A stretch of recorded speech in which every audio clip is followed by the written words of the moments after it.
agenda as presented. So moved. Second. Second. All in favor? Aye. The minutes are attached. Any questions or comments on the minutes? I make a motion that the minutes of the regular meeting of February 13th, 2017 be approved as printed. Do we have a second? All in favor? We have no correspondence, so we'll go to the chairman's report.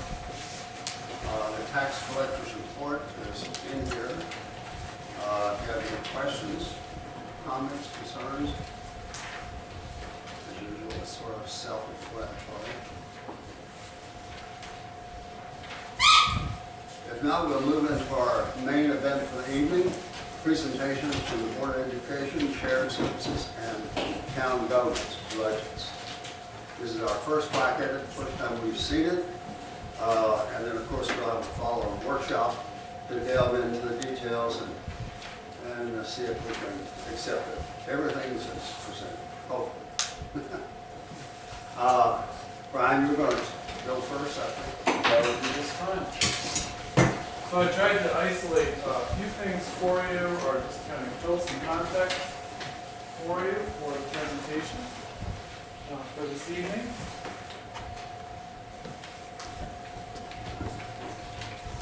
And notice these are warm because they came from hot off the press, so I think they're my coat.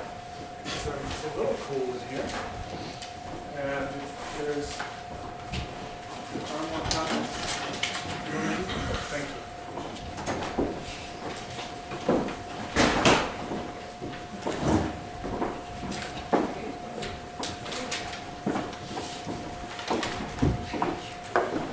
So just a quick overview, and kind of build a little context, and then you can explore the 150 pages we have presented for you.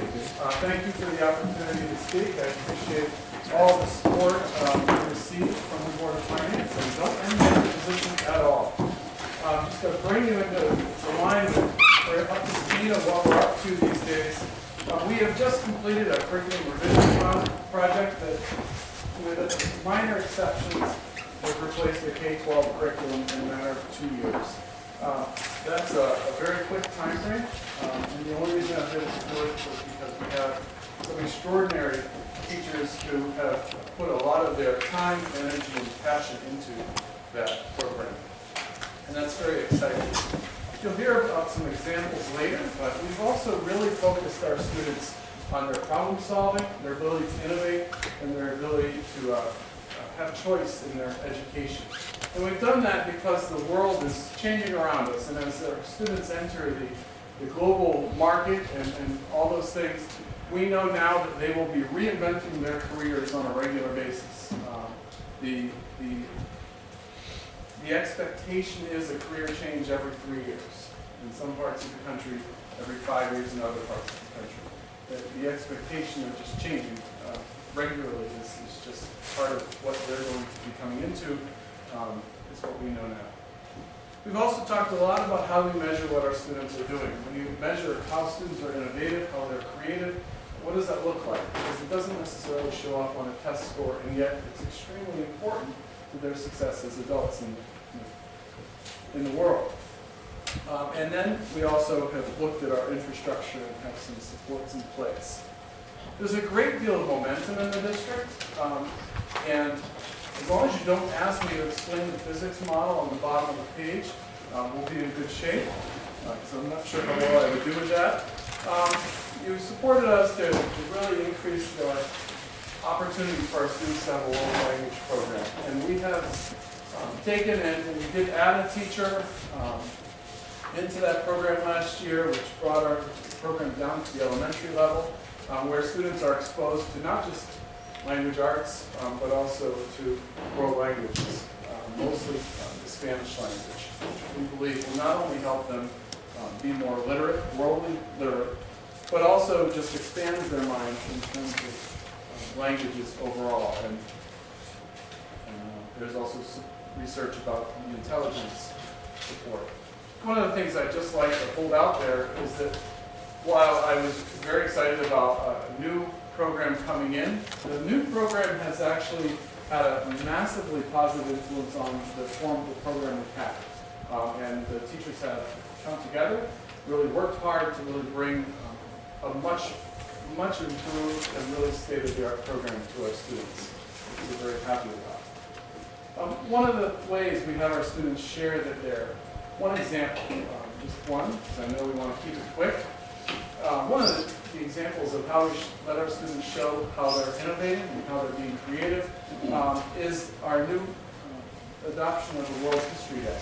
The students are expected to take on a cause and take on, do a research project that is somewhat of their own choosing, but also there are key elements that they must include.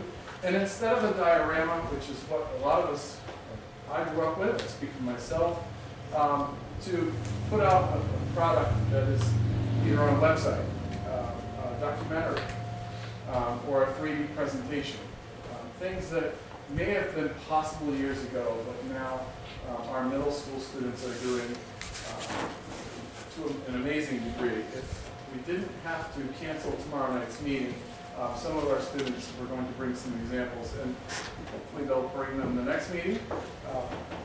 But just truly amazing examples of what students can do with all the current resources that are available to them with technology and all that stuff. And as I mentioned before, our curriculum is written and alive. It is online, so our teachers can constantly refer to it, adjust it as needed, and we are very excited about that. So I'm going to move you to the enrollment page. And for the last couple of years, I've been focused on this downward trend.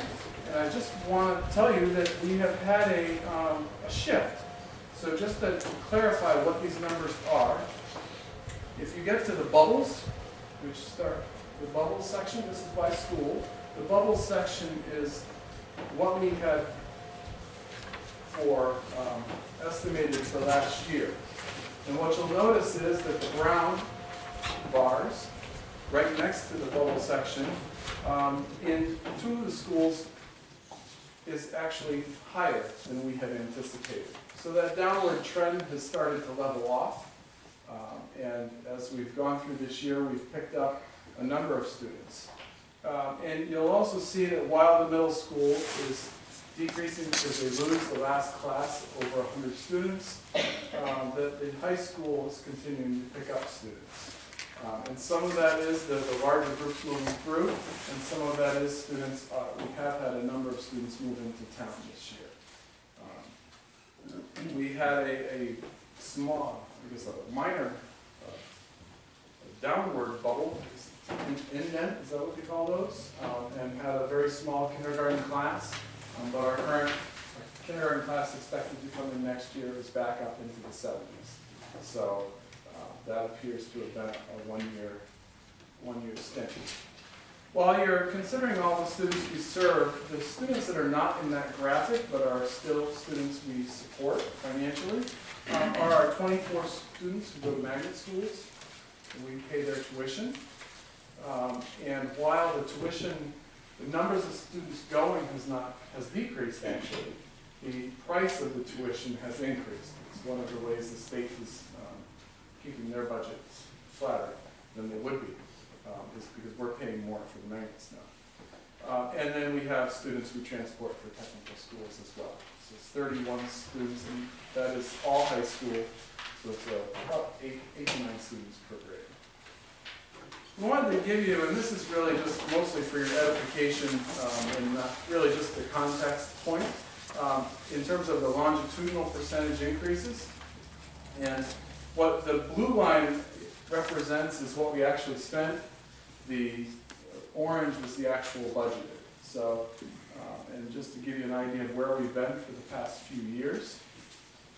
And in all of those cases, if we kept the status quo, if nobody did any work to save hundreds of thousands on insurance, if special education continued to rise out of control as it started to for a while there, if we had kept the status quo in all those areas, there's no way we would be in this place. Just our contractual increases, just the salary increases alone are higher than all of these percentages. So, just to give you kind of a backdrop to what we're doing, and we very much appreciate every dime you've given us. So, the difference in the 16-17 year is the $55,000 that we're holding on to make sure that we didn't, so the state's little New Year's Eve present doesn't affect us negatively. So, because we really are trying to be a team. Our special education programs we're very proud of. We've been able to expand a number of our opportunities in the district for our students. And that has, you'll see that in the budget that our tuition is down. And that's very exciting to us because for years it continued to rise and rise and rise. And one of the most exciting programs is a program where our students spend time working in the community. One of my favorite stories, and I'll make it in 30 seconds, is our student who said, you know what, I can totally do CAD for this business that's in town. Came back and asked our CAD teacher, can you give me kind of a refresher course?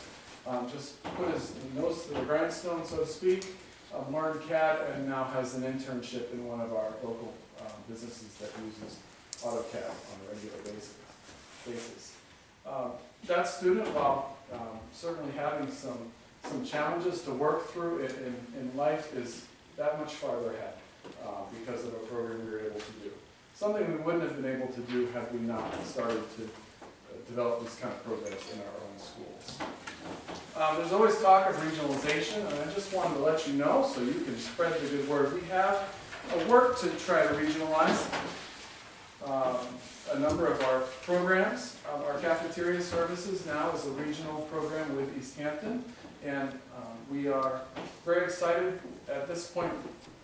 If we had continued with our vendor last year, we were going to be looking at a $30,000 to $50,000 deficit. We may be in deficit $8,000 to $5,000 tops. We're very optimistic that we're going to be just fine in that area, and that's a really good thing because we don't want a cafeteria program. And the way that works is you have to basically just buy the accounts out, and instead of being able to just so if you save money one year, if you put money away, it cannot purchase, buy ourselves out of a budget year the following year. So it's very careful. So it just has to be, we have to come up with it somewhere else in the budget. And our transportation, we've also found ways to share buses with our friends over in East Hampton. And so we're excited that that means that we can save some funds, keep the monies down, expenditures down, without affecting our students' programs.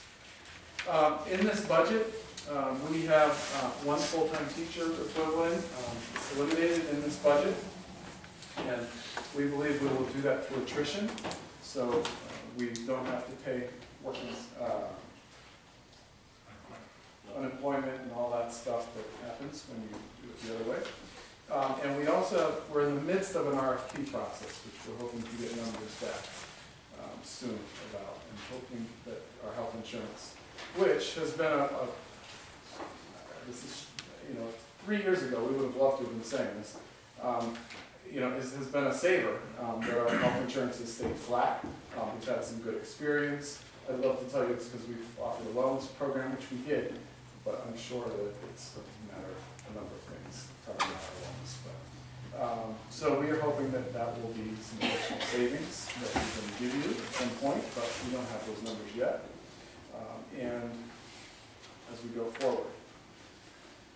As you can see, the overalls for our budgets by object, the primary increase is about a 2.5% increase in salaries overall, which is what they are. You'll see that there's also a very small increase in benefits. You'll see the $90,000 decrease in special ed tuition. When you look at, one of the reasons I printed it this way is when you look at equipment and you look at supplies, you should probably take the two and kind of balance them out, because we've been doing, Cindy and I have been doing some kind of cleanup about what's considered equipment, what's considered a supply. So you see 15,000 and 14,439 in the balance. So it's a very flat budget. And that is where we are. I'd be glad to answer questions. I think that was 11 minutes. I know you're negotiating these salary increases, that's 2.5% increase in salaries. That's considerably more than the cost of living adjustments. For instance, the federal government, the cost of living for Social Security is like 1/3 of 1%. It's all this year. And you can go down the line there for comparative purposes. Is there any rationale as to why we got that 2.5%? So one of the things that it's kind of hard to fathom, hard to kind of give you a number that makes any sense is that while there are increases, many of our, especially our teachers, many of our teachers did not see increases for the past few years because the health insurance program costs them more.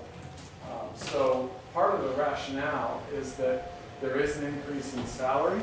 At the same time, the net income, because they're accepted in the HSA, because the HSA has an increase in deductible, actually costs them more. So we have a number of our teachers who have not seen any increase or extremely minor increase in the last 3 years. So it's all part of the package, I think, is the best quick answer for it. So you're saying you're funding these deductibles for some teachers and they're not taking a raise or they're not getting a raise? So the deductibles, they went from a program where basically they pay $5 every time they enter, like other programs used to have. Every time they go to the doctor's office, they lay down $5 or $10 or $15, depending on the kind of doctor. Right now, most of our employees, if not all employees, are responsible themselves for the first $2,000 of health insurance claims that are not wellness. So if they go to the doctor's visit, they put up the $150. When they hit over $2,000, we pay the second $2,000. So that's how that works. And that is for a family plan. It's slightly smaller numbers for an individual. Is there a big delta between what a teacher earns with 5 years experience versus one with 15 years? So I think the easiest thing I could tell you is that there is a teacher with a master's step 1, I think runs, and these are off the top of my head, so they're going to be close, but not exact. Starts out step 1 at $50,000, 49 and change, I believe, and ends, I think, in the mid-80s. So about $35,000 change over the course of the years. And it takes 15 years to get from 1 to the other.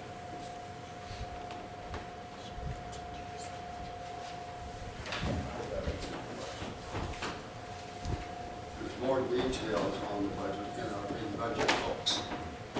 When you go to look at that. Any other question? Yes,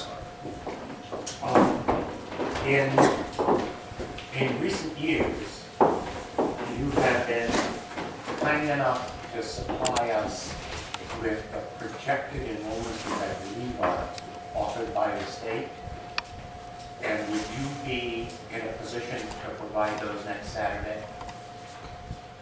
I can get you what we have. The state doesn't provide them. Sometimes NESDEC provides them. Whatever is the most recent I can do that. estimate. The other, I can provide. no, I want to know what's going to happen over the next 5 or 10 years. The other, that you may have shortchanged yourself. All right. I like the way you think. In sort of recapping regionalized services, you skipped over the Learning Center program unless I missed something. And you may want to blow your horn. So we do have a learning center program that we share with East Hampton. The program is for our students who need some help as they're going through high school with different challenges. And the opportunity really for the price of essentially one student, we are able to have 6 students have a seat. And the program's success really is in the fact that the students can go there, spend a year, kind of sort some things out and come back. And that's a really exciting part of that program. So, thank you. Any other questions? Thank you, Brian. Thank you. And that was 17 minutes. Our first selectman is on the stage for the next presentation. Okay, we've got a handout we're going to give here.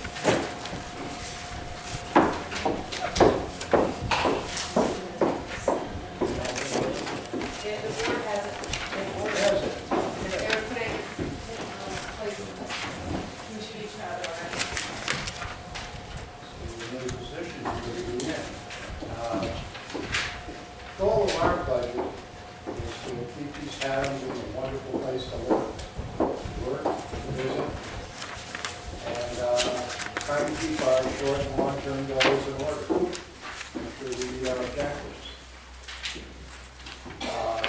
We've got a AAA plus standard employee rating right now. It's great for us in terms of bonding. We might do a little better. I think we can. We're well on our way to that. We've got a great capital savings plan for our capital projects. That's serving us well.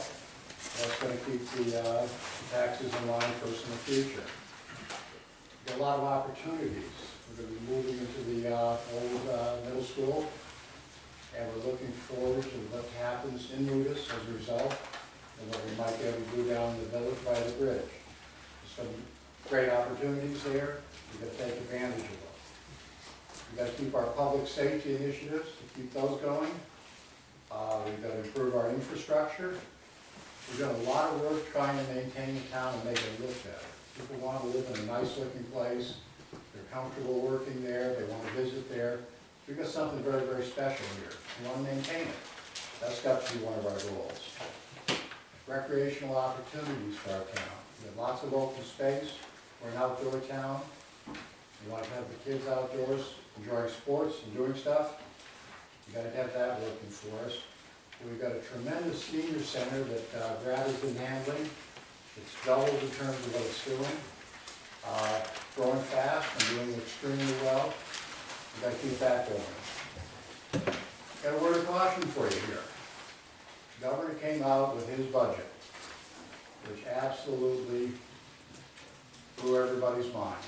What he was trying to do, what he was looking to accomplish, how he was going to use money.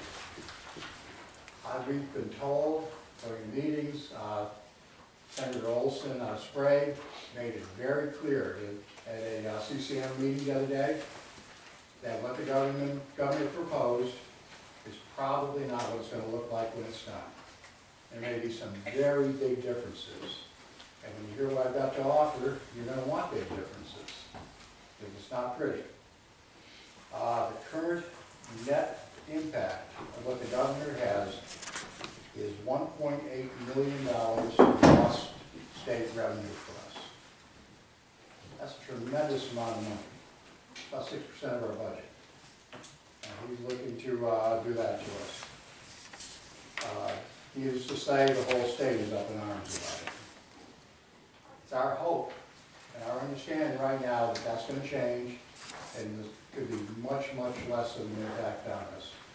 But this budget I'm going to offer you right now is based on what the government came up with. And what else you gonna work with? Some of the details, what he's done. Educational cost sharing, to the tune of $1,789,000 is removed. He's lost it. He's gonna reduce circuit breaker by 50%. That's tax relief for senior citizens who truly need it. Not the average affluent person, the people at the bottom end. To the tune of $34,265. He is increasing our pilot, payment in lieu of taxes. It's going to give us another $14,560. LoSiP, which was completely eliminated last year, is going to come back to the $273,325.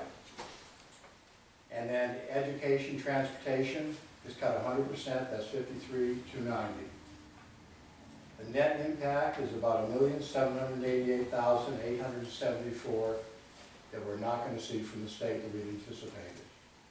He does create a new special education grant to the tune of $961,447. That's the revenue side. The expenditure side,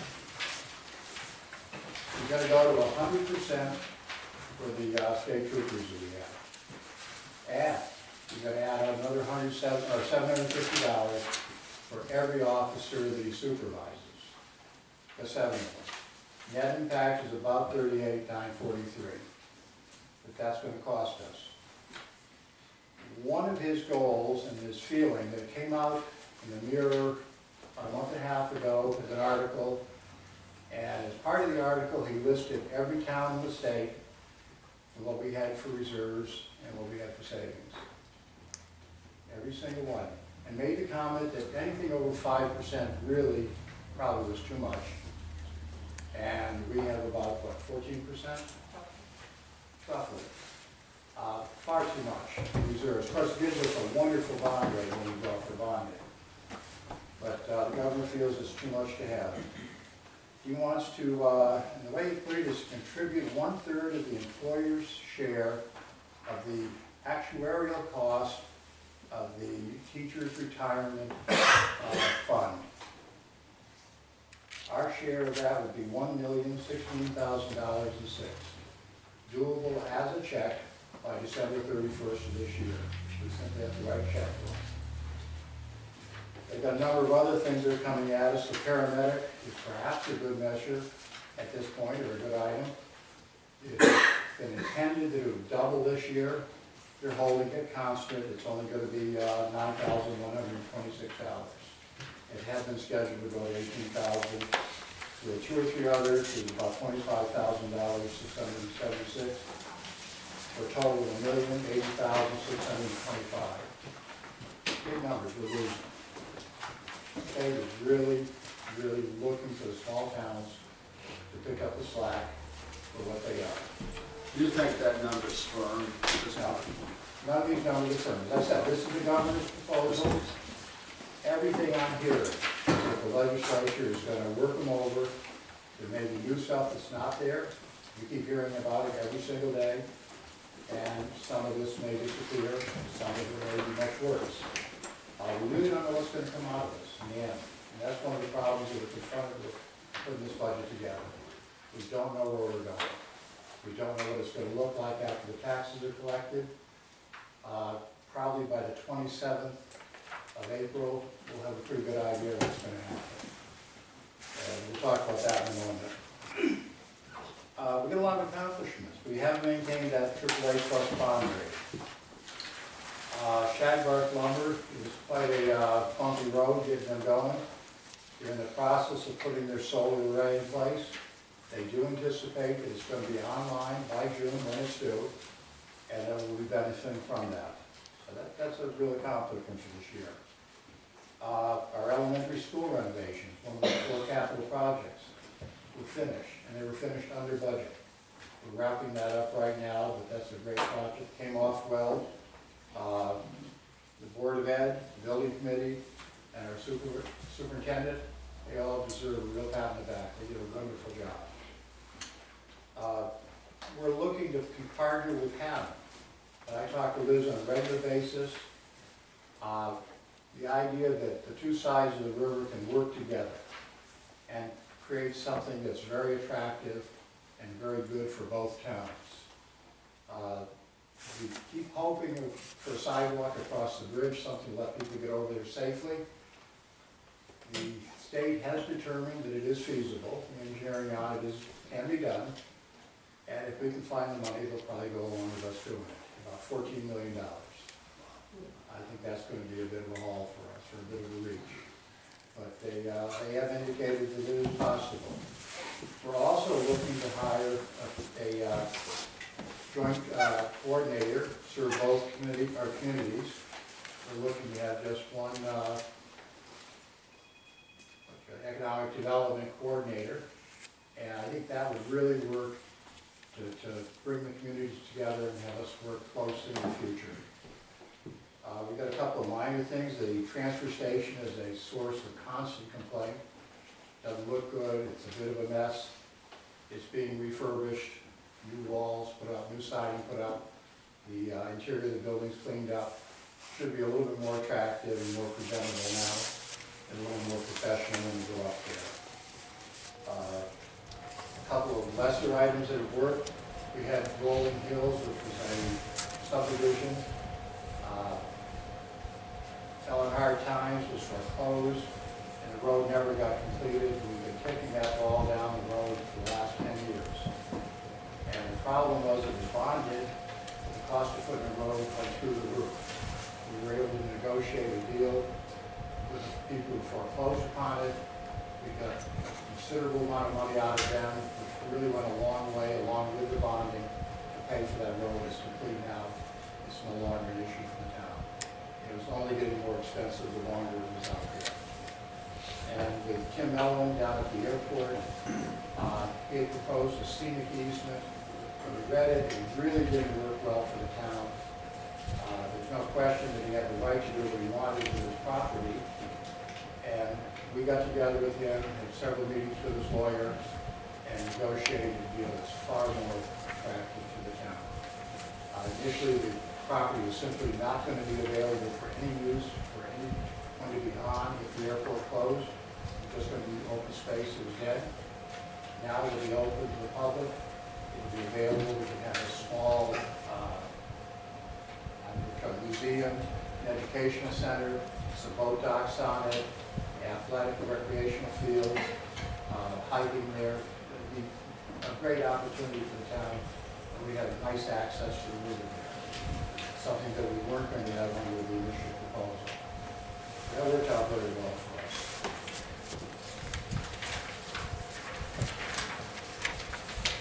We're going from here. We've got economic development, the two villages, Otis and down by the bridge. There's a lot of opportunities. We've got to work to make those happen. We're going to continue our efforts restoring the appearance, pride in our historic parks, streets, infrastructure. Ron Turner is doing a great job on that. And this town is getting more and more polished all the time. Municipal office complex, the old middle school. We're breaking ground on the 23rd. That's moving forward. We anticipate being in that building by the end of December. And a lot of people say we're never going to do that. A lot of people say we still can't. I have to tell you, the contractors are confident. They're very comfortable with that December date, and I think we're going to do it. We did receive a considerable amount of essentially brand new furniture for it. It will save us a fortune in terms of putting that together. Firehouse renovations are well underway, both firehouse number 1 and 2. We'll hear a little bit more about that in a little while. And we do anticipate the emergency radio system, the tower on Montanassa should be operational early this summer. So all of our capital projects are moving along real well. This page with all the budget of the summary.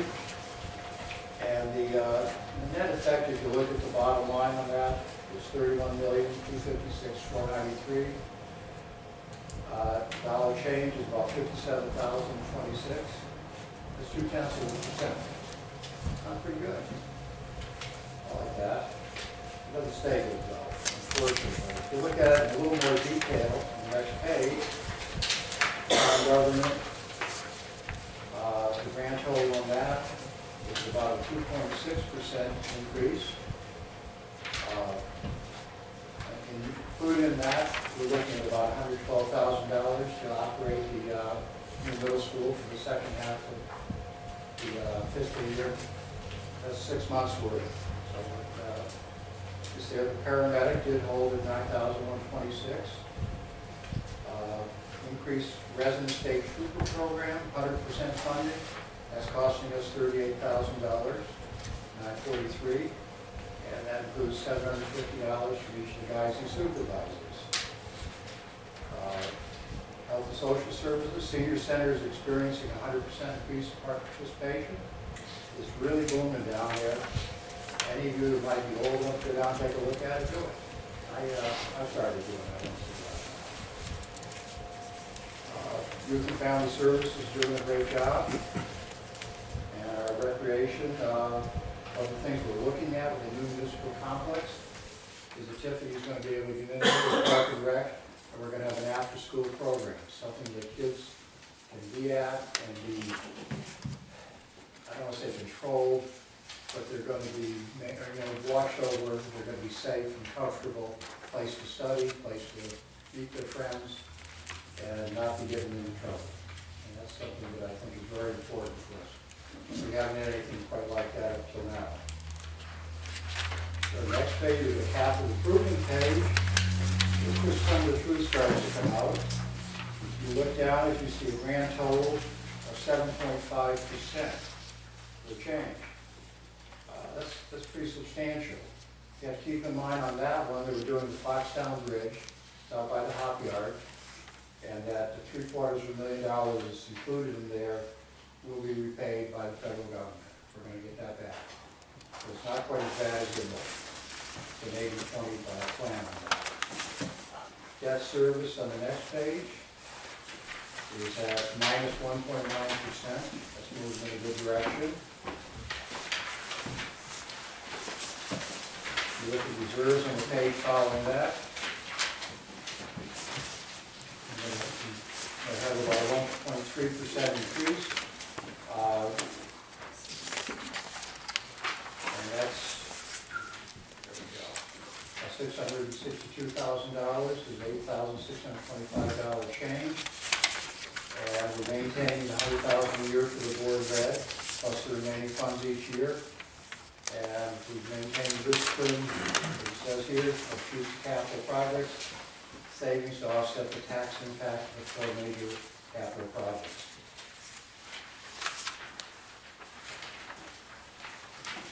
Shared services, next page, we're reduced by about 0.9%. That's basically because we're not providing benefits and we're providing tax. So that's holding its own very nicely. If you look at the next page, 15, revenue, start having a kind of an impact. We didn't increase spending much, about 0.3%. If you look up at property taxes, the change is 7.4%. That's substantial. Intergovernmental agencies, what the state is not giving us, costs us about 38% on that. The state reduced the funding by about $1.8 million, and that reduced funding is going to be shifted over to property taxes. So we wind up hitting our people pretty hard on that one. 0.3% revenue increase, 7.4% tax increase, winds up with about a 2.05 mil. How is the revaluation that's going on now going to It's just starting right now. The sense that I have is there's not going to be a whole lot of change in it. That impacts next year's budget. And it is next year rather than 18, 19. this. But it's going to be, you know, revaluation is supposed to just level the playing field. I think in this particular case, that's probably what we're going to see. We're not going to see a whole lot up, not a whole lot down. I have a question. Yes, sir. Interfund transfers, continue with this one. We had a, I saw this earlier in the book, 459,000 have any from the general capital, capital projects? I also saw budget expenditure.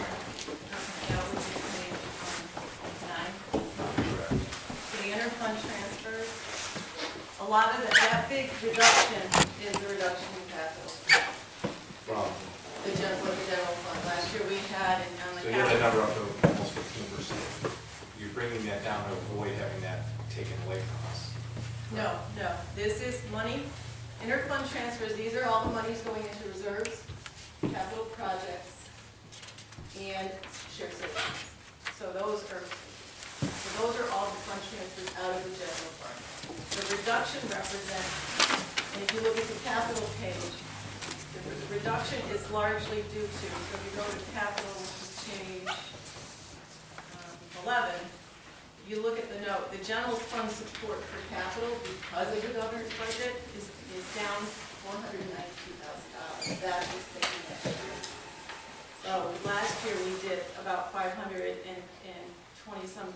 thousand in general fund support of capital, and this proposed budget, the board of selectmen, because of the governor's budget, it's only $34,000. They really eviscerated capital because as a result. So that's the difference. It's the general fund's funding less capital. So how does that impact our capital impact, given what we had estimated for the project? How much money we originally anticipated? We did that. It doesn't affect the four major projects. It impacts things like roads. There was a road project that had to be pulled, so Ellie can speak to that. But the capital plan itself, a lot of stuff got pushed out. Just pushed out some. Yeah, a lot. And you have in your first tab of your budget book a whole list of all the cuts the board of selectmen made. So you'll get a flavor for how much capital they need for that.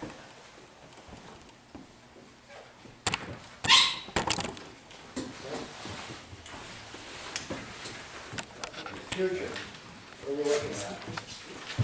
Right now, the Middlesex Hospital paramedics, as I said, is going to be $9,000. Part of the government plan allows the hospitals to be taxed.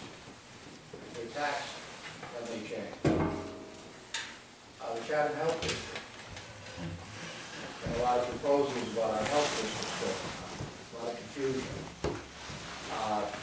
What we know immediately is that there's a figure started at $1.85 per capita that the state will contribute to the health care district. That got cut.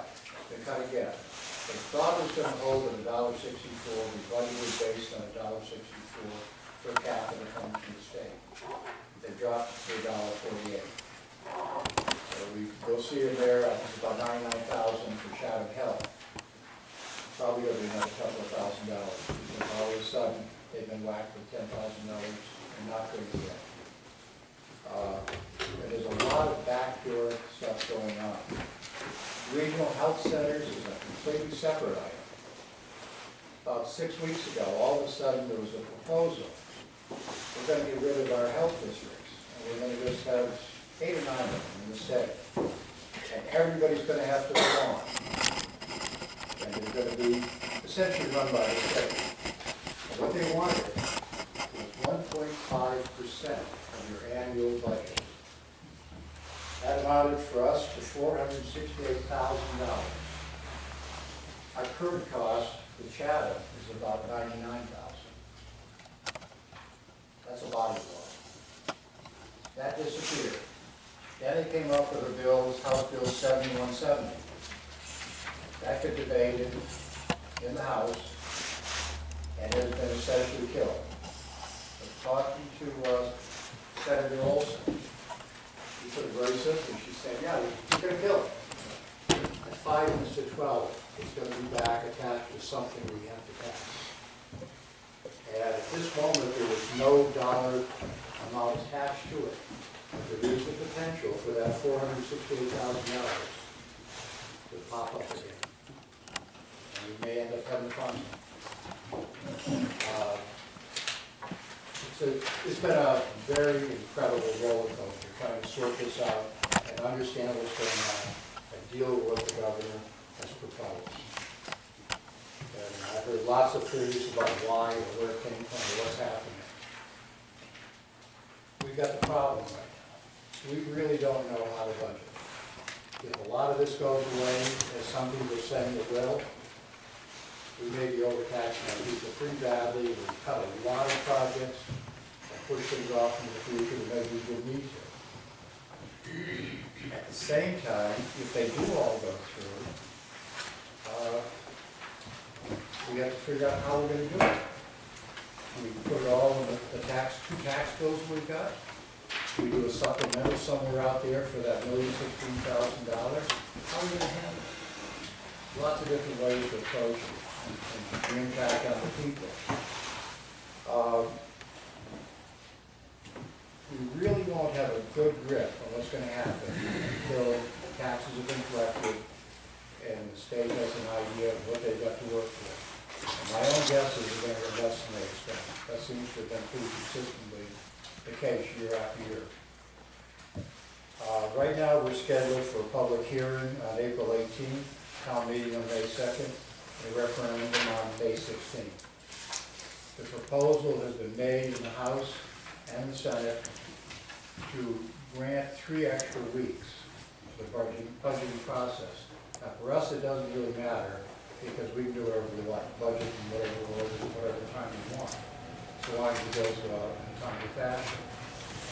But for many of the towns that have charters, they're locked in. And the bill that was proposed would give them an extra 3 weeks to work with. I'd like to propose to you guys that we do the same. We move our public hearing out to May 10th. By then we'll know what the state has and have a pretty good idea of what they're going to do to us. Maybe we can put some things back into the budget that really need to be there. We knock stuff out to support. Maybe we just have to go with what we've got. Maybe we come up with another plan between now and then, once we know where the state's at. And the town meeting at May 23rd, the referendum for June 6th. That still gives us plenty of time to get our bills together and get everything out that needs to be done. So I'd like to recommend that we just move everything out about 3 weeks and see what's going to happen in the state. It's just so fluid right now, we're coming up with good answers almost impossible. We can do a crapshoot and see what happens. Well, does that mean that we would need to schedule a special Board of Finance meeting that would be timely in relationship to the final numbers coming from the state to meet these deadlines as required? We have to be taking a good look at what happened. I've already got my own list of what I think I'd like to do if we could, what ought to go back into the budget. But until we know what's going to happen, until we know what the state's going to do, we really can't do anything like that. It's a tough year. It's a very, very tough year.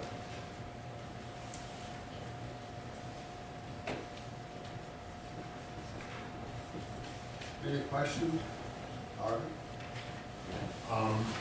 Not to be answered this evening. I don't think that would be unfair. But the strategy that was adopted here was to mitigate the impact of this year's governor's budget by deferring capital projects. If the governor's budget were to pass, the changes in educational support and the passing on of teachers' retirement payments would not disappear from the next budget. And so the question I guess I have is, we mitigate the impact for this tax year, but some thought needs to be given then to what happens in subsequent years, because we can't really kick the can down the road forever. Absolutely, and not only that, it's very likely, indeed almost guaranteed, that teacher, we call it TRS, Teachers Retirement Share, will increase. It can increase dramatically through the So, years. so Mike, it's not so much a question as an observation, and I guess the hope that the selectmen have found a one-year fix, so to speak. Not a very palatable fix, but a fix. But that fix won't last forever. And so what I'm hopeful that there's some, and it may be also falls on the Board of Finance and the Board of Ed, but hopeful that there's some serious head scratching with respect to how do you do those capital projects that are necessary when you can't, because if you keep dipping into the reserve, you're never going to get to it. You get the gist of the question. No, and that's being considered. One of the things that plays into this, and we don't know quite how it's going to play yet, Ridgefield went to their lawyers and said, tell us about this. And they took a look at it. They came back and said, legally, you can't do that. This is the teacher's retirement, TRS portion. He legally can't do that. Somehow they find ways of doing things they can't legally do. So I'm not entirely comfortable with that answer. But I do think we'll have time to see if that's going to be the case. And to be perfectly honest, if that's the case, he's got to find another way, because he's certainly needs the capital. He's got to have the money.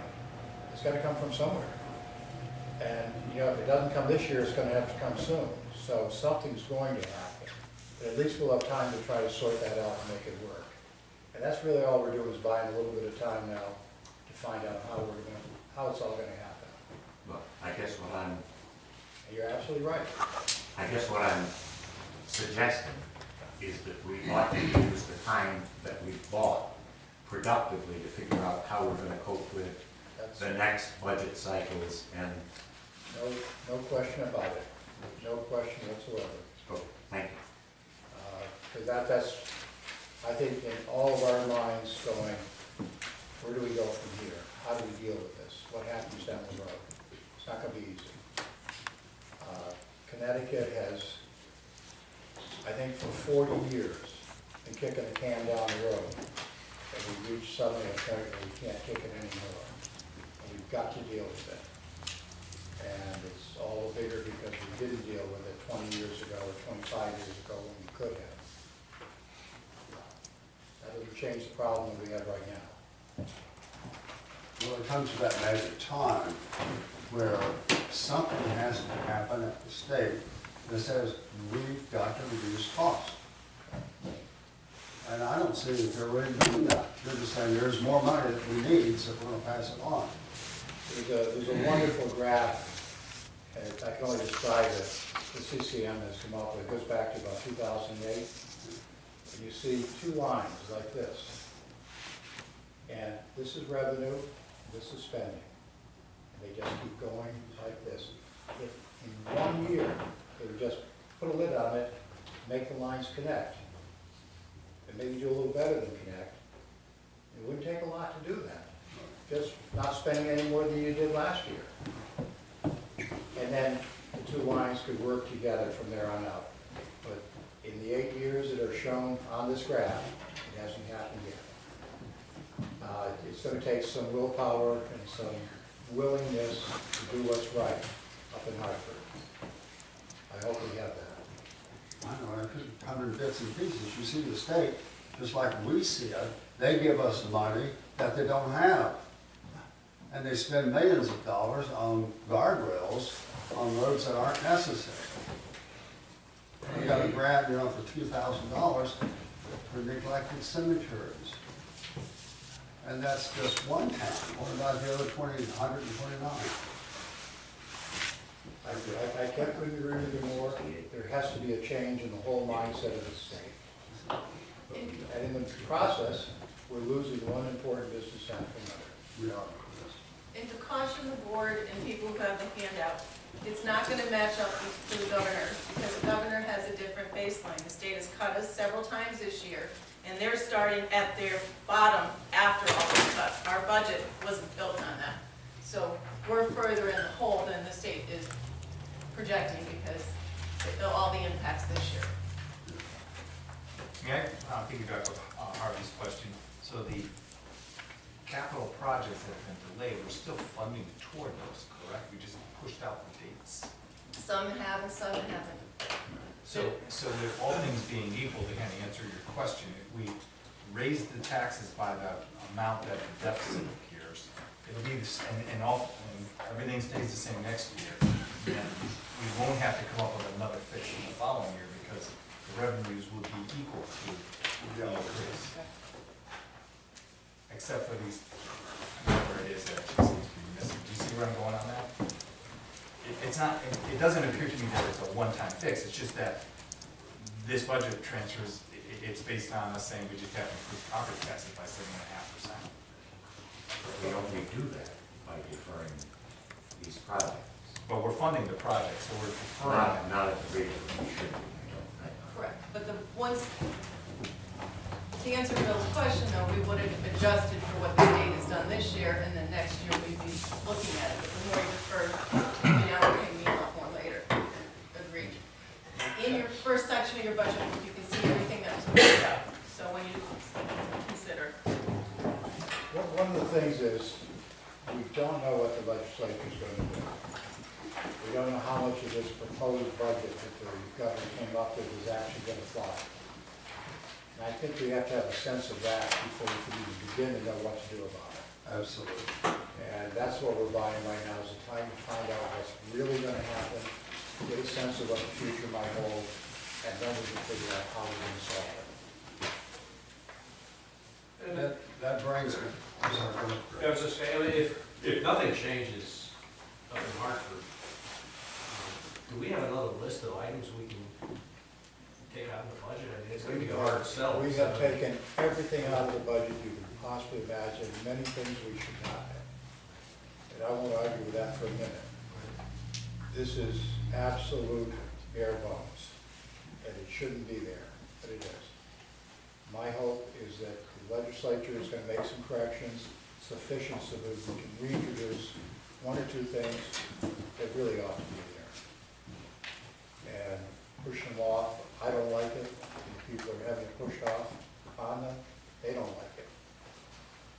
It's what we're doing because we have to at the moment. Can we get And I put at each of your place settings, this didn't get put in the budget book, this is the lovely mill rate chart that shows you. very cheap sheet? And just, and I know you guys want to move along, the other thing to consider in the budget, and Emmett, we talked today, we could have made 20 more pages of things that are coming down the pipe. One impact, our grand list growth, we lost, and it's in the revenue notes, we've lost Franklin Academy as a taxpayer, and that's about almost $80,000 a year in taxes. I thought it was a little bit more than that. Denise and I reviewed it, but $4 million grand list. grand list, yeah. Are they paying any pilot, and have we negotiated that with them at all? We haven't even talked to them, it's just happened. it just came off, so, And that's certainly an issue, a question.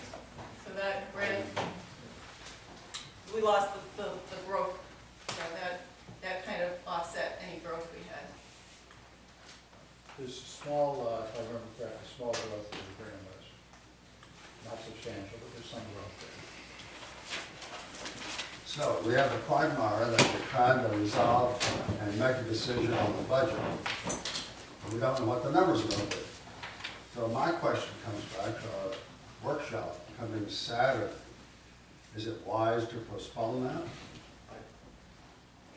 Or should we start our process knowing that some of these numbers will change? So any comment about that? The schedule for Saturday at 9 o'clock. They may change in a big way, particularly if that TRS is deemed not to be illegal, not to be able to be done. That becomes well over half of the problem we have. And so I'm really looking forward to the decision on that and see what the legislature does with it.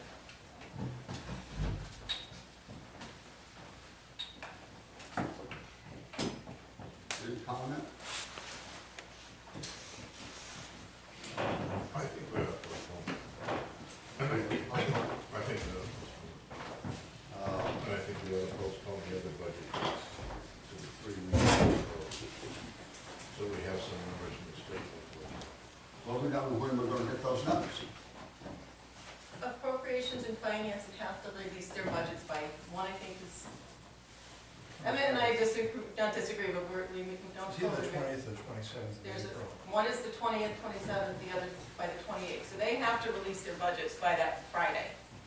So the following week, we would have a better understanding, which would make a very tight schedule for you guys. So you may want to look at scheduling. I don't know if you want to try to schedule a workshop on the 29th. I don't know if that would be enough time for us to analyze what happened.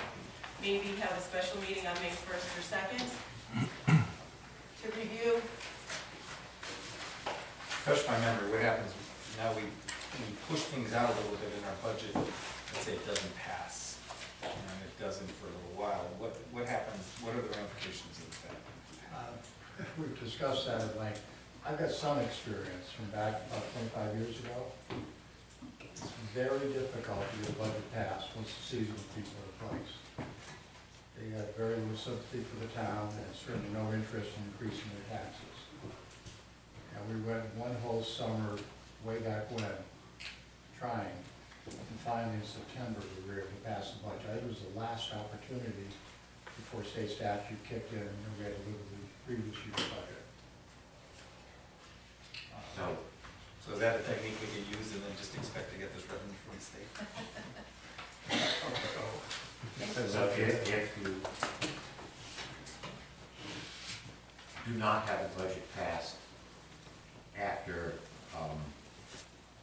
June 30th, does the tax collector then send out bills based on the previous years? Just send me the same money you sent me last year. I can't tell you that, and she's unfortunately not here to tell. But it doesn't need to be answered tonight. I do know that whatever it is, we dealt with it that year. And you dealt with it in 2008. If you recall, the tax bills were due a month later. Okay, so work with me on the timing, assuming we make the changes, so if June 6th doesn't pass, based on legal notification and all the other things, when is the next time after that that we can have a budget referendum? It would take at least 3 weeks would be miraculous. It'd be more like a month or more. Because you guys would have to decide what you wanted to do.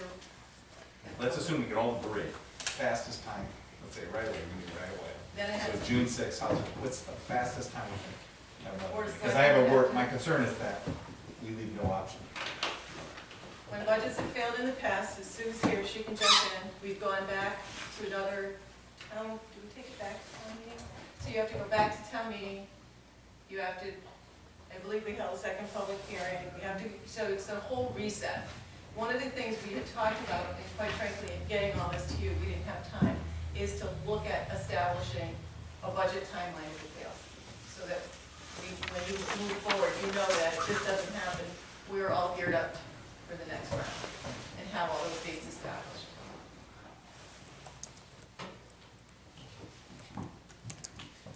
So you're all in consensus on moving out 3 weeks?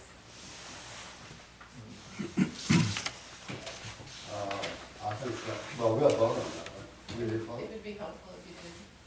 Before I'm ready to say that vote, I just want to be clear though, that we're not putting ourselves into a bind with where we are. It's going to be a very, look at the crowd, we're going to have a very unpopular budget. So if it doesn't pass, then I just want to ensure that we're not going to throw ourselves into a problem state as a result of going 3 weeks out. Well, we don't have to really go all the way 2 weeks out. The We're dilemma back is off of it. a week earlier, you're at Memorial Day. A week earlier? You're on Memorial Day. Yeah, that's when we mapped it all out. Having a referendum the day after Memorial Day is difficult. And June 6th, provided it passes, is ample time for Denise for tax bills. We've already touched base with Denise. The real dilemma here, and every town is handling this differently. Some towns are just ignoring the teacher's retirement contribution. But it's $1 million. We can't just say, oh, it's going to go away. How are they ignoring it? They're not building it in their budget. There was a survey done with CCM, and every town is basically handling it differently. There's no guidance on how to handle it. That's where I spoke, it's due December 31st. To send out a supplemental non-tax bill. Sometime in the fall. Do a special assessment. Special assessment. Which is I don't think that would be very popular. None of this is going to be accurate. Good shot, that's awesome. Because that is knowledge.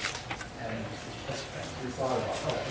Just simply leave it up. Leave it up, and then supplement. Well, you're saying that the number is not real at this point. It's likely to be less. It's real, and we just don't know where it's going. Right. That's the catch. I guess my notion about it is that we should go ahead and have our workshop and start the process, because we're going to have more than just one workshop. And then we'll make a decision as we go along where we meet the workshop, where it's called special meeting, and deal with it on a as-needed basis. So we get it. And extend the dates. And extend the dates. We want to get those extended dates out there, get them on the calendar so people are well aware. Yeah, the May the 10th, June, May the 23rd, and June the 6th. And then we'll keep our workshop on the 18th. And others will be scheduled as we move along in this process. Is that acceptable? Sounds reasonable. Hopefully we'll come up with a schedule for it if it fails and give you some Yes, ideas for that timelines. would be nice to have, I say. We'll do our best. Okay, we don't need to vote on it, we just have an agreement. What would you feel stronger about that? It's a consensus time? Why don't we make it Did you simple? vote on the So I dates move you that set we before? establish No, you did not vote on the dates that before, so you have not voted on them. So it's just a consensus.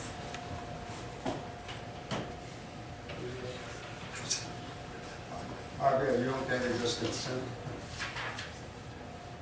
I rarely consent to anything. Okay. No further comment, that's the end of that item. Agenda item.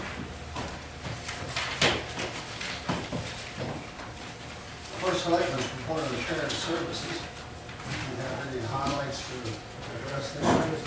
You've already done it most of it. I think I hit most of them. Nothing stands out that I noticed. The Harris property fields mowed, brush, and we are letting plots for gardens at this point. If anyone's interested in that, it's available. Some work on the Raptor Library, issues with roof leaks. And we got those things, their slate is pretty tough to work with. And as it turned out, there wasn't a whole lot of damage in terms. So I gave the other go down the side of the walls. It gets scary. Cleared out the old middle school. We were restoring, when people are evicted, their property that they leave behind has to be placed in storage for a period of time. And there's quite a bit of that stored at the old middle school in the way of what we plan on doing. All of it has been there well beyond the terms that were required. That's been cleared out, but there's some questions about that, and that's what's going on.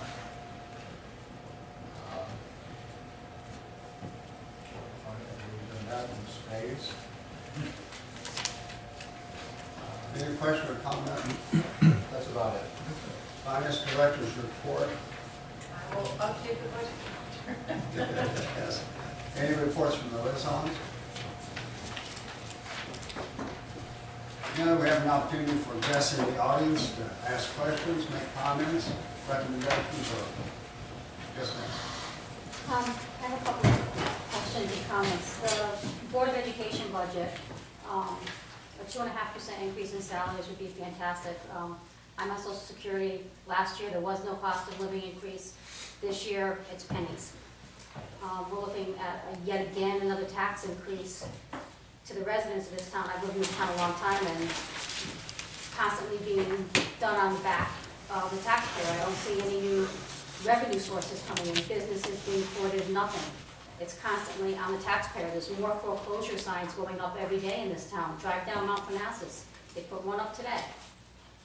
I see the teachers getting the salary increase and they have a deductible. Well, everybody has a deductible, everybody has medical expenses.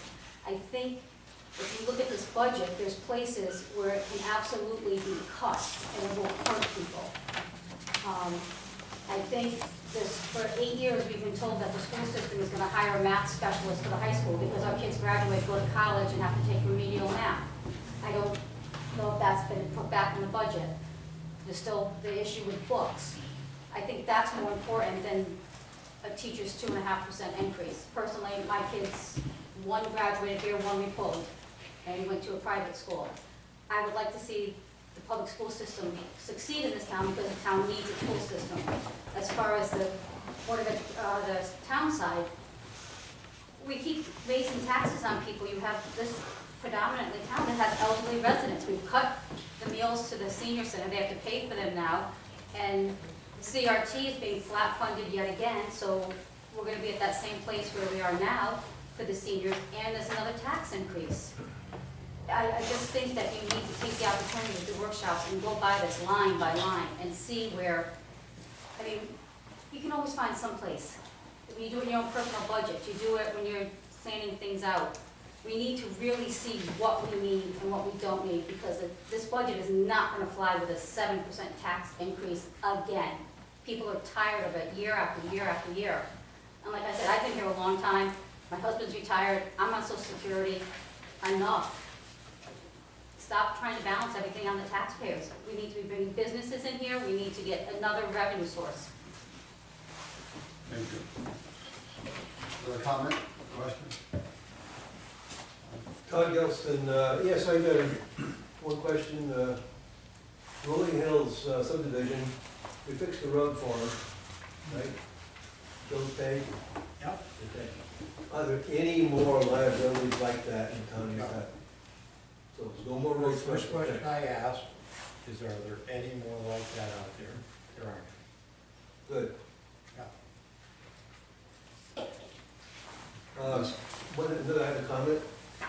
One last comment. It looks like this is gonna be a long haul. This is not a shot in the dark. I don't see in the state having been coming out of the hole financially for quite some time. So we're gonna squeak by this year, and we're gonna try to get to Harvey's point.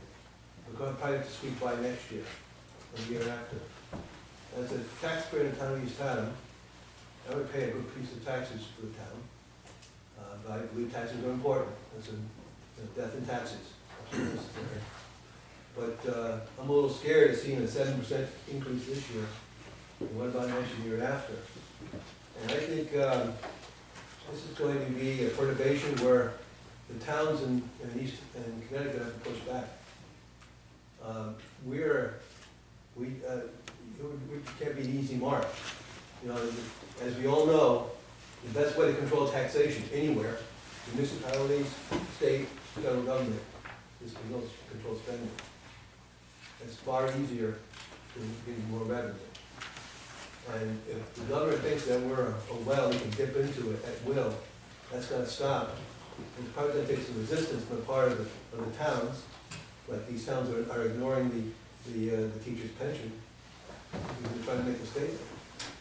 And I want to know what we're doing with our local legislators, representative and senators, what are they doing for us? Because I agree with this young lady. I don't see the town accepting this increase at all. And they will accept some increase, but they're going to want to know what the plan is for this year, for next year, and the year after. Because my road isn't that great, and it's not getting any better. I'm sure the other roads in town need to be repaired as well. You just can't keep kicking that can down the road, because they sure want to attract people to come to town to live. So that's what I'm asking. I think you're going to have to present, oh my God, I'm offended, but I think you have to present to the town a 5-year plan, a 2-year plan. Because everybody in the state knows that this state is not getting out of this hole overnight. It's going to take quite some time. But we have to live here. We want to live here. I think you're going to look for a plan. Now the first selectman just showed us a bunch of cuts to sweep by this year. But first question in my mind, what does kicking the can down the road mean for me as a taxpayer and for the education system in this town and for the people coming to town to visit? What does that mean? I think somebody's going to have to present that very clearly. Thank you. Chris Reed, Hemlock Valley Road. Do all towns in the state of Connecticut belong to the state pension fund that the teachers draw from? The answer is yes. Yes, Every town does. they took it over. So it's not an option to opt out and fund your own. If we are now going to have to pay money that we didn't have to, my understanding is that the current pensions are negotiated between the governor and the unions. If we're paying, can we have a seat at the table? Not yet. Are we asking? You betcha. Oh, thank you. I agree with Mr. Gelston. We have, if I remember from previous meetings, 150 derelict houses in town. There's gonna be more. Property values are gonna go down, tax revenues are going to go down. Getting through this for 1 year is nice, and I commend all the work that everyone has done, but it's not an answer. If I might, Ray? Yes. To my knowledge, our members of the legislature, senators, are screaming. And it isn't just Republicans, it isn't just Democrats, they're all up there screaming bloody murder. And that's one of the reasons it's not likely to stay the same as what's been proposed. And yet the state just kicked down the road by 8 years the funding, or the payments for unfunded liabilities to 2038, I believe, which is gonna cost another $8 billion, if I remember the article correctly. So the message is not getting home. What do we have to do to get the message home to Hartford? You know, let your legislator, members of the legislature, the senators, know what you think. Yell bloody murder at them. How about we get all the towns together, all you selectmen together, all of us We together? are all going to get together, and COS and COG and the various organizations we belong to, Excellent. screaming. Chatham Health is screaming. A lot of this is just being rammed down our throat. And to put it very simply, in the last election for the governor, not one town voted with Mr. Malloy. Right, He got elected on the basis of the cities. cities. He has support in numbers sufficient. Whether that translates into him being able to implement the programs that he'd like to implement, and this is his programs. I don't know. I can't tell you. We're a democracy, and if the votes are there to support him, it's likely to happen. Maybe we should have a march on the Capitol. Well, I'm right into the governor's office. Anyways, Al? I agree with Mr. Gilston again that a 5-year plan, I think, is absolutely necessary to put forward to the town. And you know, we've been operating with 5-year plans. Much of these reserves, that's why we do it. And we're planning ahead, and all of a sudden, when you get blindsided, it takes you a while to react, but we will. And we are going to be dealing with this as fast as we can. One of the reasons we need a little time right now to sort out what's happened, what's real, what's not. And then we're going to deal with what's real. Let's go back over here. Charlie Dickinson, Daniel Peck Road. I just have a comment for something that's coming up in a few minutes. It's my understanding that the fire department is going to be asking for approximately $65,000 or $75,000 for an additional bay for the Company 2 firehouse. The additional bay is to house a Crown Victoria for the chief, an SUV for the fire marshal, and an enclosed box trailer that stores an ATV. I'm all for equipping the fire department and for training all of its members. A better trained, a better equipped department will do a better job. However, but in this time of financial uncertainty, I believe that the additional bay is more of a want rather than a need. In a few short years, the fire department is going to be coming to the town for a new fire truck. I would personally rather see the capital expenditure, the monies for the capital expenditure were there for a fire truck instead of being spent on a bay. In addition, the firehouse in Lake Hayward right now is currently housing the antique Buffalo pumper and nothing else. that firehouse should have equipment in there ready for working if there is a fire or an incident down in Lake Hayward. Thank you. Thank you. Any other comment? Jay Moreau, Mount Parnassus Road. I don't know how we deal with the proposed resident trooper increase. It's not so bad to take on the resident trooper himself, as they do perform a wonderful job here, but to then charge us $750 for each of the officers that we have in town, it's just insane on the governor to propose that. You know, we have supervisors in our constable force, and they do a fundamental job in town, so that's one area where I see some possible savings if we can fight it in the right way. And one comment on the Board of Ed is the 2.5% salary increase, which we know doesn't even cover the increase of the health savings program that the teachers, all our teachers are involved with. If we need to take on the retirement for the Board of Ed, if his plan goes through, we need to probably start looking at cuts with a reduced enrollment on the top salary earners in the Board of Ed. You know, I don't know what we pay superintendent, the other echelon at that level, but I know our teachers, especially our younger teachers, are not raking it in with these small increases and you know, the health care that they've had to accept. So as much as we work together, the Board of Ed has been responsible in their budgets, it's time to look at some of the larger expenditures there. Thank you. Any other comment or question? All right, back to you. I just want to add that we have all these vacant houses and young people who are leaving this town and not coming back. We're going to be a ghost town if things aren't done the right way for the next 5 to 10 years. We have a whole generation of kids who have graduated the last 4 to 5 years who are not coming back to town. They've left. And when you ask them why, they're like, why would we? We need to, East Haddam is a great place, it's a small community, it's one of the things everybody loves about it, but we're becoming a dinosaur.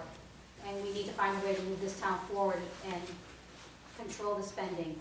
Instead of just keep spending and raising taxes, we need to find a way to control it.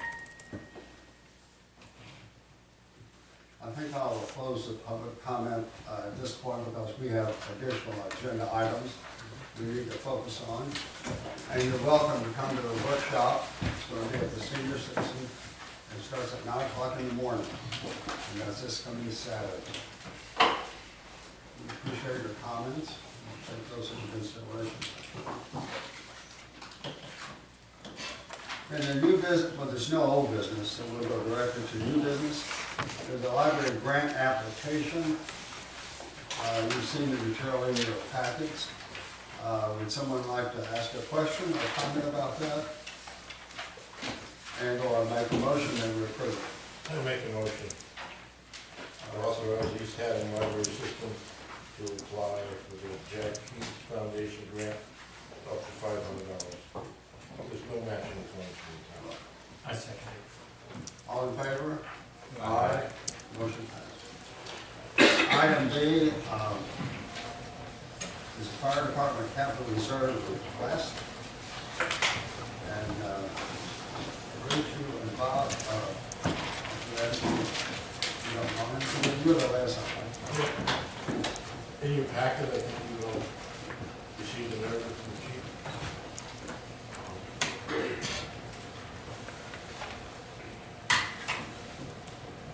The chief is here, if you don't mind, I'd like to have him speak to you. Is that okay? Yes, absolutely. Chief Ryan Hall. Good evening, everybody. Ryan Hall, Extended Fire Department Chief. I'm also the chairman of the Firehouse Building Committee.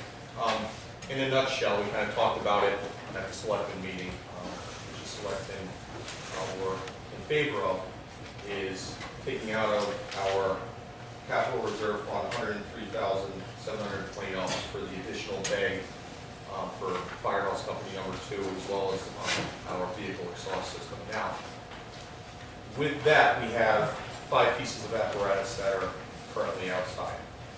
Apparatus, equipment, they're all used to suppress or be on a fire scene for some type of activity. So it's a fire police vehicle, it's a fire marshal vehicle, it's a trailer that houses our ATV, and it's also our duty officer vehicle.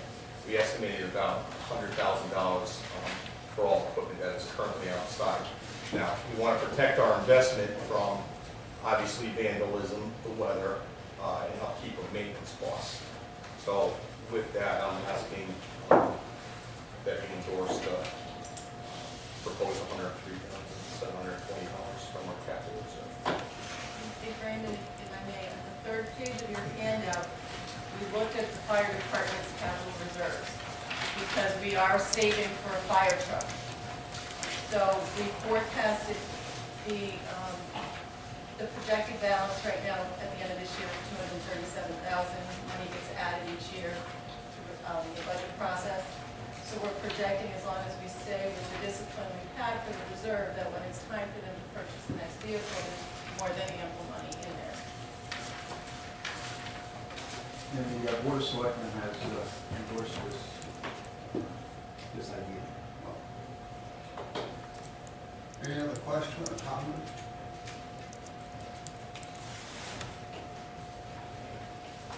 Do I have a motion that we approve the, Make a motion to transfer the amount not to exceed $104,000 from the fire department reserve fund to the firehouse renovation including project.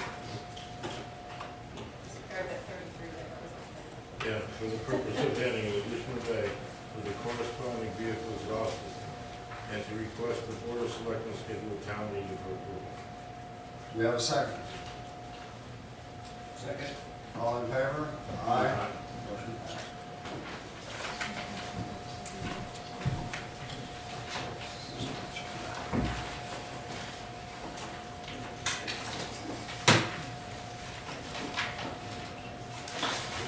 Any other comment or questions from members? If not, do I hear a motion to adjourn? So moved. Second. Second. All in favor? Aye.